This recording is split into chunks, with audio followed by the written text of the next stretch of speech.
We're here to talk to you about mental masturbation. No, this isn't about that kind of masturbation. Get your head out of the gutter. What is mental masturbation? Like, we just play with all these thoughts. We think of all this stuff. Like, we're planning, but we're just playing with our thoughts. We're playing with ourselves mentally, and we never take action, and we're never able to go out there and, achieve what we want to achieve. So, what I want to talk to you guys about today in Leveling Up is, and it's I don't want to say it's a scary trend. It just is. Like, it isn't. I don't know if it's a good thing or a bad thing. But with Facebook, I was sitting there just thinking about this the other day. I'm sitting there scrolling through Facebook, and I jotted down a note to create this podcast. I'm sitting through Facebook, and I'm seeing all these guys, all these people that they're working so hard to prove to the world that they're successful, or try to convince the world that they're successful. I'm just sitting there, I'm like, damn, dude, if these people would spend as much time focusing on truly being successful in their own life as they are trying to convince the rest of the world that they're a badass, they'd actually become a badass. Yeah, Josh, I think that anybody and everybody needs to learn the skills. This is a skills-based business. There's no magic formula to it.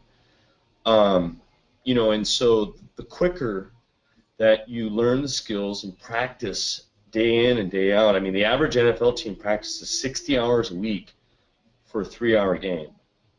And what if we practice 60 hours a week? How good would we be? You know what I mean? So,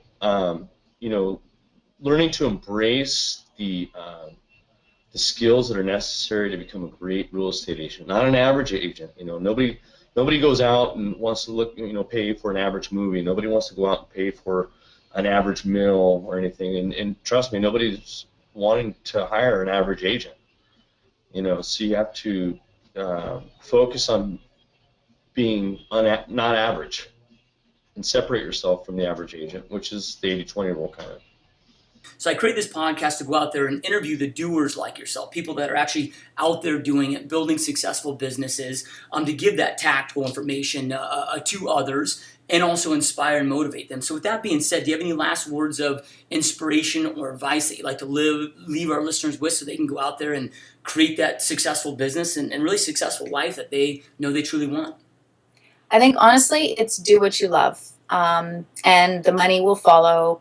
Whether you want fame and fortune, all of that will follow. You just need to make sure that you are doing your passion and purpose in life. If you're focusing solely on making a lot of money, it may not happen, or may be a very long struggle to make it happen. But once you figure out truly what makes you happy, then you're able to go out and help other people and provide them with either a service or a product or whatever your passion and purpose is that will give them what they're looking for. So being happy, to me, and doing absolutely what you love is sort of the key, is the main key to success.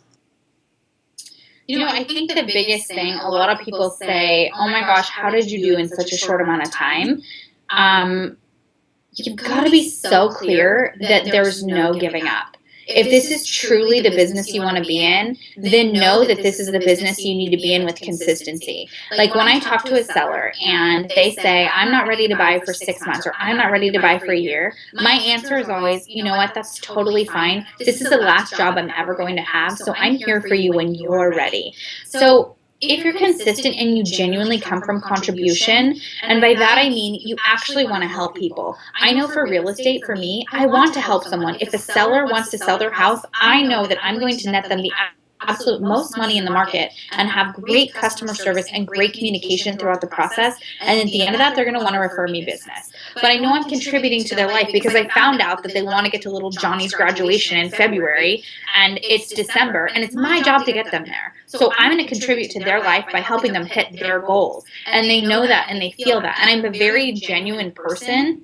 So when I tell someone that I want to do something for them, I mean it. The other thing is get very clear about a dirty no or dirty yes versus a clean no. So I was told this a long time ago and I thought it was brilliant. So you're going to have a bunch of people that are like, hey, Rachel, come to this marketing event, or hey, Rachel, can you come to my cocktail party, or whatever. either I double book myself and I can't go to 2 things at one time, or I don't really want to go, be okay with saying no. A clean no is better than a dirty yes. I think just be so clear on how much your time is worth and where you're spending your time and who you surround yourself with, and you'll get there. Yep, love it. Powerful words. So, to our listeners, I know I end every podcast with this, you guys, but information without implementation is a start of delusion. Information is not power. It's taking that information, applying it to your business and your life that creates power in your world. So, you just heard from one of the top real estate agents on the planet that's doing some epic things. Make sure you take some of the amazing information that Rachel shared today, implement in your business, implement in your life so you can go out there and create the life and the business that you know you want and you deserve. And Rachel, I mean, this has been a massive honor. I appreciate you taking time in your busy day to be here, and this has been super cool.